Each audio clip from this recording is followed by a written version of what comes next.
დაზოგვის მსოფლიო დღე წელს უკვე 101-ად აღინიშნება. მისი ისტორია 1924 წელს იტალიის ქალაქ მილანში იწყება. საქართველო კი დაზოგვის მსოფლიო დღის აღნიშვნას 2012 წლიდან შეუერთდა და მას მრავალფეროვანი საგანმანათლებლო და საინფორმაციო აქტივობით აღნიშნავს. საქართველოს ეროვნული ბანკის და მის მიერ დაარსებული საგანმანათლებლო პლატფორმა ფინედუს მიზანი დაზოგვის შესახებ ცნობიერების ამაღლების ხელშეწყობა და წახალისებაა, ხოლო ადრესაც ძირითადად ბავშვები და ახალგაზრდები წარმოადგენენ. დაზოგვის დღის ქართული სიმბოლო ჭიანჭველა გროვია. წლევანდელი დაზოგვის მსოფლიო დღის აღნიშვნა ლარის 30 წლის იუბილეს ეხმიანება. სწორედ ამიტომ კამპანიის ფარგლებში დაგეგმილმა პროექტმა მოიწვია ფინედუ კლასში სტარტი 2 ოქტომბერს ლარის გადახდის ერთადერთ კანონიერ საშუალებად გამოცხადების დღეს აიღო და 31 ოქტომბერს ანუ დღეს დაზოგვის მსოფლიო დღეს დასრულდება. რას ნიშნავს და რა მნიშვნელობას ატარებს გლობალურად და მათ შორის ჩვენს ქვეყანაში დაზოგვის მსოფლიო დღე? რა აქტივობებს აერთიანებს და ზოგადად როგორია ეროვნული ბანკის ერთ-ერთი პრიორიტეტული მიმართულების ფინანსური განათლების ამ დრომდე მიღწეული პროგრესი და საზოგადოების ცნობიერების დონე?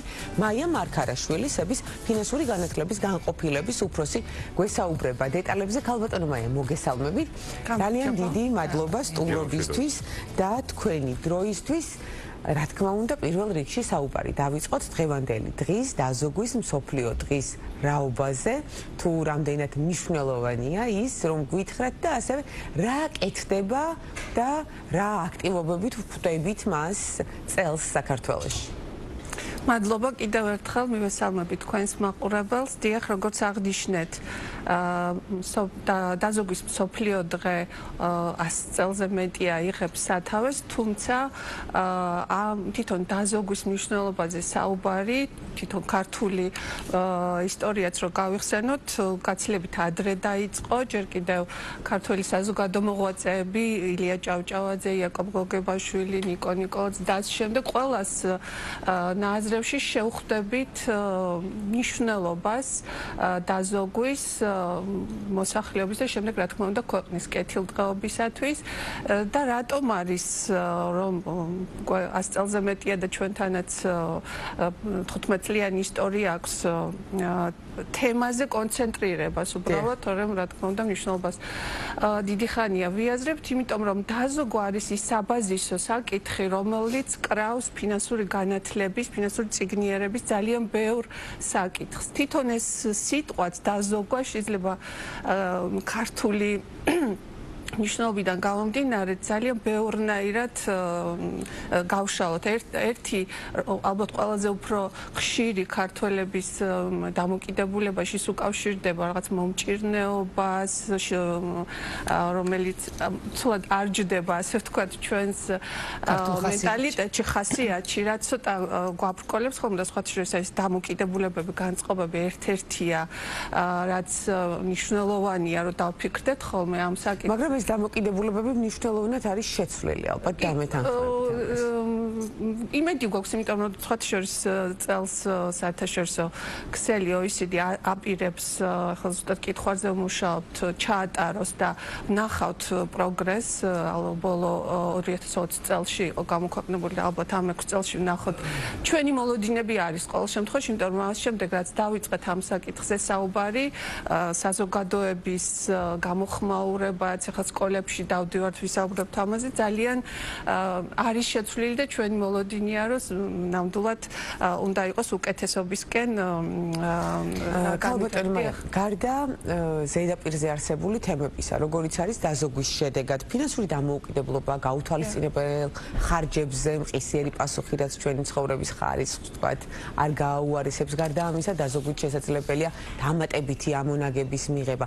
გარდა ამისა, რა არის ის ყოველდღიური საყოფაცხოვრებო სიკეთეები, რითიც ჩვენ თუნდაც თითოეულ მაყურებელს შეგვიძლია მოვუწოდოთ, რომ დაზოგვა არის მნიშვნელოვანი და აუცილებლად მიმართონ მათი შესაძლებლობის ფარგლებში ამ ხერხს.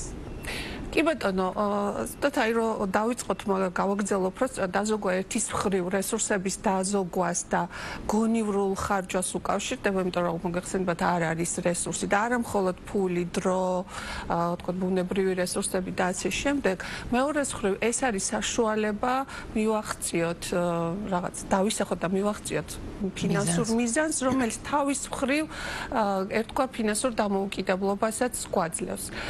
ეხლა ჩვენ ადრე საერთოდ როდესაც დაიწყო დაზოგვაზე საუბარი, მისი პირველი იდეა იყო მომჭირნეობა და ფულის კომერციულ ბანკებში შენახვა, იმიტომ რომ პირველი გამოწვევა ზუსტად ეს იყო, შემნახველი ბანკების კონგრესზე გადაწყდა ამ დღის დაარსება, რომ ის ყოფილიყო არა ვთქვათ ისევ ქართული ანალოგი რომ მოვიყვანოთ სოლომონ ისაკი მეჯღანუაშვილი სადღაც შენახული, არამედ ის გასულიყო ეკონომიკაში და თავის მხრივაც მოეტანა სარგებელი და რა თქმა უნდა უსაფრთხოება, ის რომ დამატებით სარგებლის მიტანაც შეიძლება, ანუ ეს არის ერთის მხრივ რესურსების დაზოგვა, მეორეს მხრივ ფინანსური მიზნების და თქვენ როგორც ვთქვით ფინანსური დამოუკიდებლობის მიღწევა, შემდეგ უკვე ვსაუბრობთ უსაფრთხოდ შენახვის თემაც ებმის ამას როგორ შევინახოთ და როგორ ვაქციოთ შემდეგ ეს დანაზოგი ასევე მომგებიან ინვესტირებად. ასე რომ ეს ქვაკუთხედია,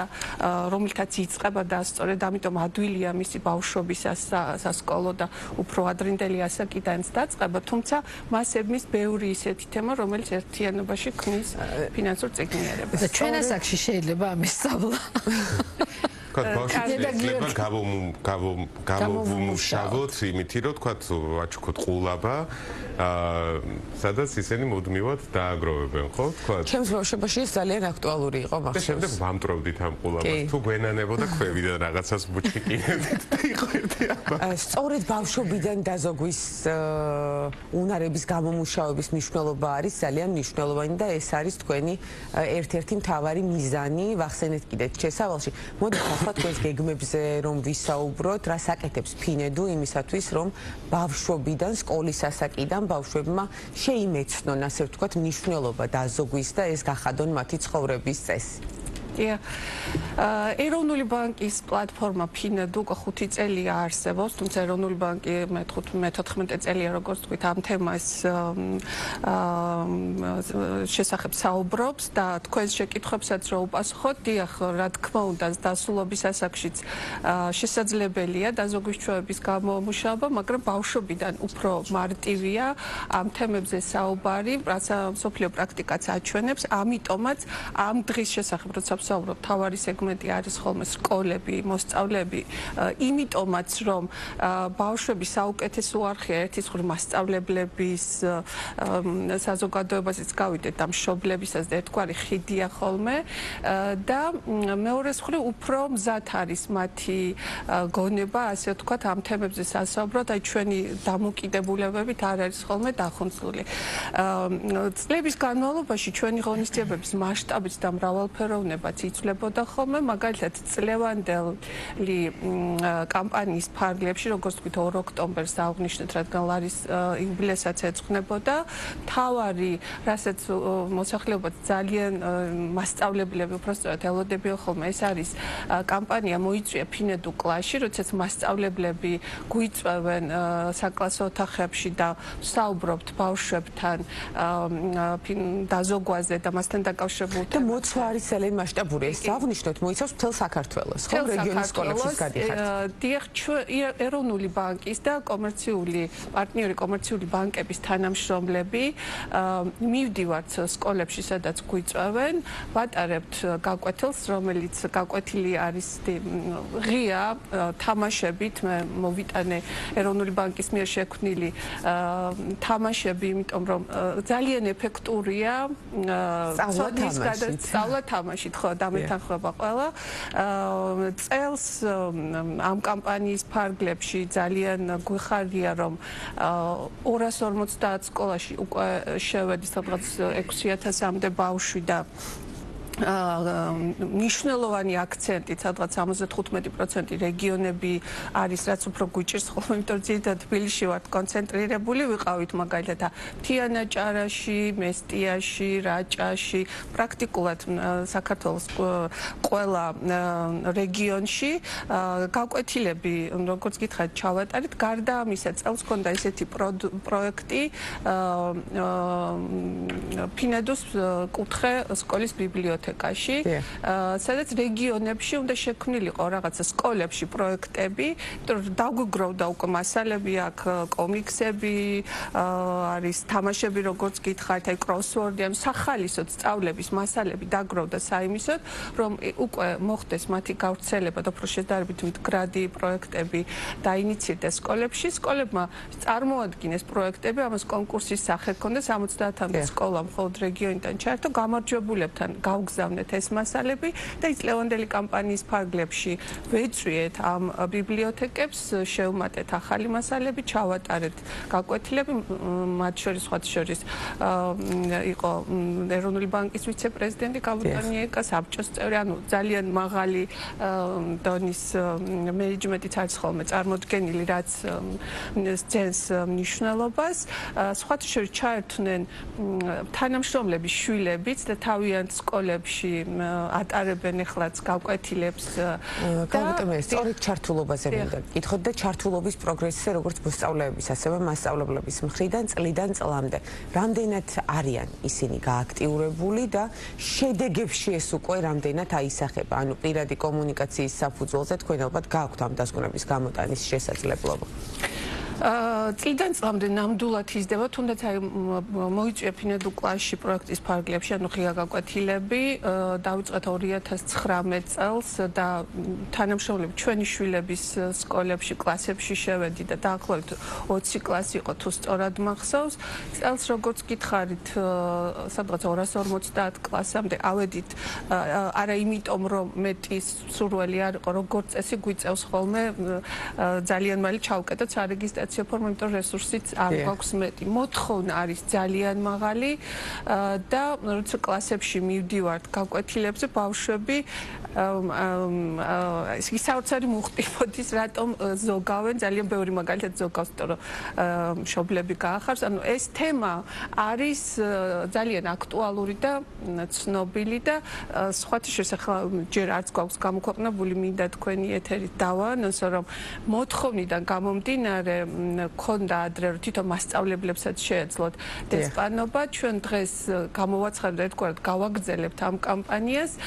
მასწავლებლებს ექნებათ შესაძლებლობა წაიღონ ჩვენთან მზამასალები, პრეზენტაცია, გაკვეთილის ტექსტი და თამაშის ფაილები და თვითონ ჩაატარონ ეს გაკვეთილი და პირველი რაღაც 30 მასწავლებელი მიიღებს საჩუქრად წიგნის 100 ლარიან ვაუჩერს ერთგვარი წახალისების სახით. ანუ უკვე ამ კამპანიას არა ვთქვათ კვირეულის სახე იქნება და რაღაცა თვეში მოიქცევა, გამოდის რომ გაგრძელდება და რა თქმა უნდა მოცვა და შედეგიც იქნება ძალიან დიდი. ქალბატონი მაია, ჩვენ ვახსენეთ, რომ საქართველოს ეროვნული ბანკის ერთ-ერთი პრიორიტეტული მიმართულებაა ფინანსური განათლება და ამ ნაწილში ძალიან აქტიურია ფინედო. მე მინდა გკითხოთ გეგმებზე, მიუხედავად არაერთი უკვე არსებული აქტივობისა, გეგმებზე, რას გეგმავთ იმისათვის, რომ ფინანსური განათლების დონე ჩვენს ქვეყანაში, რომელიც ამ დრომდე უნდა ითქვას, რომ ჯერ კიდევ არის გამოწვევა, მეტად გაიზარდოს, ამაღლდეს და იყოს გაცილებით უფრო დასავლურ ქვეყნების დონესთან მიახლოებული. ფინანსური განათლების სტრატეგია არსებობს ქვეყანაში უკვე განახლებული სახით და ეროვნული ბანკი არის მისი ლიდერი და მთავარი ამოცანა, რაც გვაქვს ამ წლებში არის ის, რომ მეტი ჩართულობა იყოს საზოგადოების მხრიდან, იმიტომ რომ ერთი ორგანიზაცია ვერ იქნება იმ მასშტაბის, რომ ესა თუ ის საკითხი საქვეყნოდ იყოს, ასე ვთქვათ, მნიშვნელოვანი. მთავარი აქცენტი ჩვენ ჩვენი მომავალ წლებშიც იქნება საკითხში მეტი დაინტერესებული მხარეების ჩართვა. ფინანსური სექტორი არის ასე ვთქვათ აქტიურად ალბათ უფრო მეტ მასშტაბებზე უნდა გავიდეთ.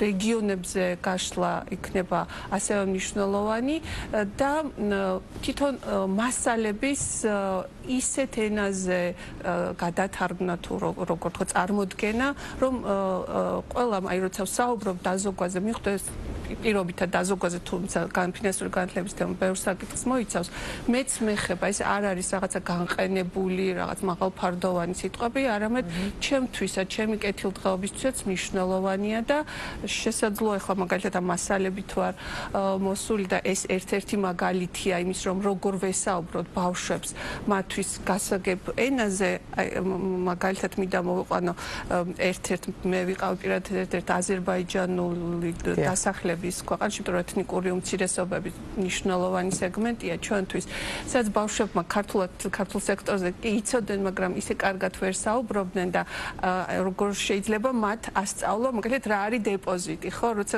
ქართულადაც კარგად უჭირთ მეტყველება და აი როდესაც თამაშით შევიტანეთ ეს ბინგოს მსგავსი თამაში იყო ფინანსურ ტერმინებზე, აი მეც მიკვირდა რომ როცა საერთოდ არის დაზოგვის მნიშვნელობაც არის, მოდი გაიგეს ესეთი რთული ფინანსური ტერმინები. ამიტომ აი ეს არის მასშტაბის გაზრდა და უფრო კონცენტრირება გასაგებ ენაზე რომ ვესაუბროთ.